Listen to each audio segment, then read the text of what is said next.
रास्ते में आहिस्ता से चलते हुए जैसे ही मज़ार का गुंबद नजर आने लगा, मेरे कदमों में तेजी आ गई।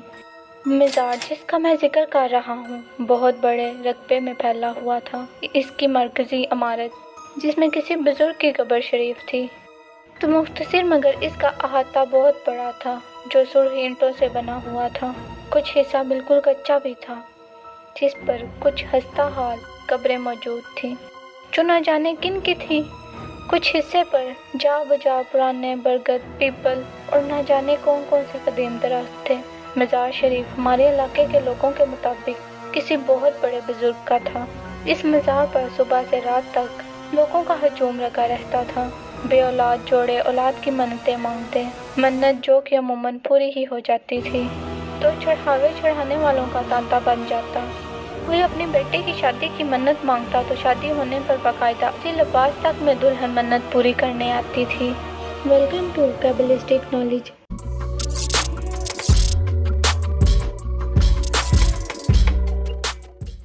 वीडियो में आगे बढ़ने से पहले आपसे गुजारिश है कि इस वीडियो पर लाइक और कमेंट करें और चैनल को सब्सक्राइब करें। तो एंड तक हमारी वीडियो ज़रूर देखिएगा। तो चलते हैं अपनी कहानी की जानिब। मगर मज़ार अपनी जिस खसूसियत के लिए बेहद मशहूर था, वो आसेब ज़दा लोगों का इलाज था। दूर दूर से लोग अपने आसेब ज़दा बेटे बेटियों के इलाज के लिए मज़ार शरीफ पे आते और यहीं पर रह जाते और अपने मुकम्मल सेहतमंद मरीज़ों को लेकर वापस जाते। मज़ार के अहाते में मैं बार बार अपनी आंखों से नौजवान आसेब ज़दा लड़के लड़कियों को इस तरह मुसलसल कलाबाजियाँ खाते देखता था, जो कोई आम इंसान नहीं कर सकता। मेरी वालिदा के बकौल साहिब मज़ार आसेब ज़दा के ऊपर चढ़ी बदरूह को इस तरह सजा देते थे कि वो बीमारी को छोड़कर चला जाए। कभी शदीद तपती सी धूप में नंगे पाँव उल्टा यानी पाँव ऊपर करके हाथों के बल लड़के लड़कियाँ इस तरह तेजी से चलते थे कि क्या कोई करतब दिखाने वाला चलता था। उनके साथ आने वाले शदीद परेशान चेहरे लिए एक तरफ बैठे ये तमाशा देखते। हम यानी मैं और मेरे कुछ दोस्त इस वक्त बिल्कुल नौजवान थे। हमारे लिए इन मनाजिर में बेहद कशिश होती थी। अक्सर औकात कोई नौजवान आसेब ज़दा लड़का या लड़की मुसलसल तकरार करता सुनाई देता, नहीं जाऊँगा नहीं जाऊँगा। मेरे वालिद साहब इन बातों के बेहद खिलाफ थे। वो मज़ार पर जाने, मन्नतें मांगने, चढ़ावा चढ़ाने के साथ खिलाफ थे। वो आसेब को भी नहीं मानते थे। ये सब जहनी बीमारियों की इकसाम है।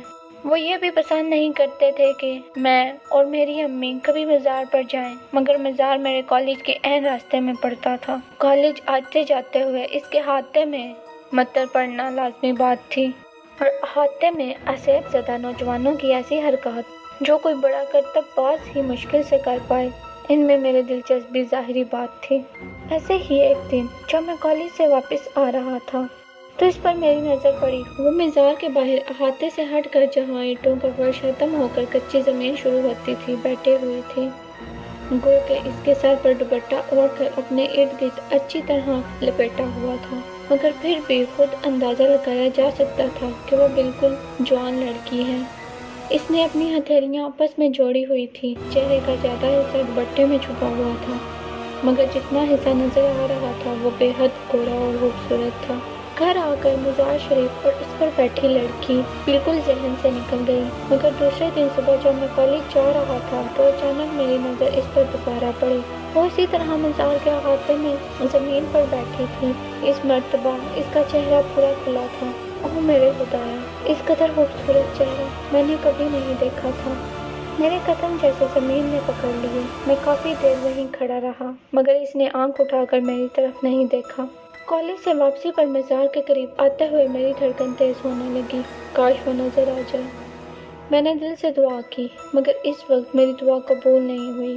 अहाता तकरीबन खाली था।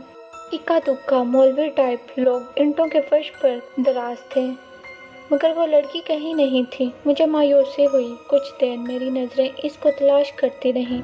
फिर मैं घर चला आया। दूसरे दिन कॉलेज की छुट्टी थी। तीसरे दिन जब मैं कॉलेज जा रहा था तो मज़ार के करीब पहुंचकर मैंने अंदर झांका। अहाता बिल्कुल खाली था। मेरा दिल बैठ गया। तो क्या वो लड़की अपने किसी मरीज़ के साथ आई थी और अब वापस चली गई है? मैंने सोचा। मुझ पर उदासी छा गई। इस दिन मेरा दिल पढ़ाई में भी नहीं लगा। वापस आते हुए मैंने कम सी उम्मीद पर मज़ार के अहाते में झांका और मेरा दिल तेजी से धड़कने लगा।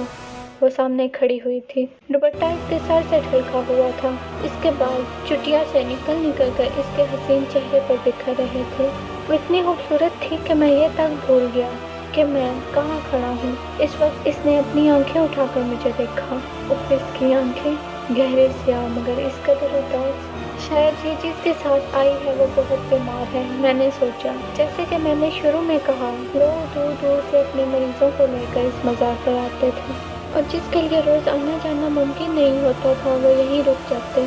मज़ार के वक्फ मैदान में बेशुमार चारपाइयाँ मौजूद थीं जिन पर अमूमन इस तरह के लोग रातों को जैसा तैसा गुजारा करते थे और दिन भर मज़ार पर गुजारते। मज़ार पर रोज़ आकर होने वाले लंगर की वजह से खाने का भी मसला नहीं था। वो लड़की शायद किसी दूर के शहर से यहाँ आई थी, इसलिए 3-4 रोज़ से यहीं मुकीम थी। चंद लम्हे एक दूसरे को देखने के बाद हम दोनों ने आंखें हटा ली। मैं तेज़ कदमों से घर की तरफ बढ़ने लगा। कदमों से ज़्यादा तेज़ मेरा दिल धड़क रहा था। ये लड़की, मुझे लगने लगा मुझे इससे मोहब्बत हो गई है। उस रात मुझे नींद नहीं आई। दूसरे दिन मैं कॉलेज जाने के लिए वक्त से पहले तैयार होने लगा, मगर किस्मत से ऐसी बारिश की झड़ी लगी कि कॉलेज बंद हो गया।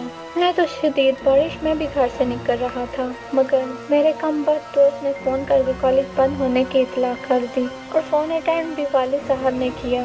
तो इस वक्त तो घर से निकलने का सवाल ही पैदा नहीं हुआ। बारिश थी कि बंद होने का नाम नहीं ले रही थी और मेरा बुरा हाल था। कहीं ऐसा ना हो वो लड़की अपने घर वापस चली जाए, मैं कभी इससे ना देख सकूं, इससे बात ना कर सकूं। मेरा दिल टूटने लगा। नहीं, कुछ भी हो, मुझे इससे बात करनी है। इसका पता हो सके तो फ़ोन नंबर लेना है। मैंने पक्का इरादा किया। शाम तक मेरा सब्र जवाब दे गया और मैं दबे पाँव घर से निकल आया। सुबह से तेज़ बारिश अब बूंदाबांदी में तब्दील हो गई थी, मगर तेज़ सर्दी और ठंडी हवाओं की वजह से सड़कें सुनसान पड़ी थीं। मैंने तेज़ कदमों से रास्ता अबूर किया। मज़ार तकरीबन अंधेरे में डूबा हुआ था। लाइट गई होने की वजह से गिनती के चंद चिराग जल रहे थे, वरना तो इस कदर चिरागा होता था कि रात भी दिन महसूस होती थी। कुछ ज़मीन बारिश के पानी की वजह से कीचड़ बनी हुई थी। सुर्ख ईंटों का फर्श दूर तक खाली पड़ा था। मेरा दिल बैठने लगा। एक उम्मीद के तौर पर मैं मज़ार के अकब की तरफ गया, जहाँ बड़े से मैदान में दूर से आने वाले लोगों के लिए चारपाइयाँ पड़ी हुई थीं। मैदान बिल्कुल खाली था। चारपाइयाँ दीवार लगा कर खड़ी कर दी गई थी, हत्ता कि आज तो कोई मुजावर भी नज़र नहीं आ रहा था। मेरा दिल रोने को चाहने लगा तो गोया वो चली गई। वो वापस चली गई। न मैं इससे मिल सका न बात कर सका। रैन से मेरा बुरा हाल था। मरे हुए कदमों से मैं मज़ार से निकलने लगा। मेरी नज़र मज़ार शरीफ की इमारत पर पड़ी, मरकज़ी इमारत जिसमें कब्र शरीफ मौजूद थी। मेरे दिल में ख्वाहिश जागी, चलो आज फातिहा ही पढ़ लूँ। सीढ़ियाँ चढ़कर छोटा सा बरामदा खोलकर मैं मज़ार के अंदर दाखिल हुआ। वो भी बिल्कुल खाली पड़ा था। मैंने फातिहा के लिए हाथ उठाए और मेरे मुंह से इतनी खौफनाक चीख निकली कि लगा खुद मेरा दिल फट जाएगा। फातिहा पढ़कर चेहरे पर हाथ फेरकर जब मेरी नज़र अचानक ऊपर पड़ी, मज़ार के बीचों बीच कब्र के ऐन ऊपर छत के साथ, जी हाँ छत के साथ, वो लड़की उल्टी लटकी हुई थी। इसके खुले बाल ज़मीन तक आ रहे थे। इसकी आंखें, जी हाँ वही आंखें जो मुझसे इस दिन टकराई थी। तो मैं इसकी मोहब्बत में गिरफ्तार हो गया था। आज जैसे खून बहा रही थी। आज इसका हसीन चेहरा बाकायदा किसी बदरूह का चेहरा था। के हाथ आपस में जड़े हुए थे, जैसे माफ़ी मांग रही हो। पागलों की तरह चीखता बाहर भागा। न जाने कैसे घर पहुंचा और बेहोश हो गया। घर वाले बताते हैं कि मुझे तेज़ बुखार चढ़ गया था, कि बहकी बातें करता था। न जाने कितने दिनों में जाकर मैं ठीक हो सका।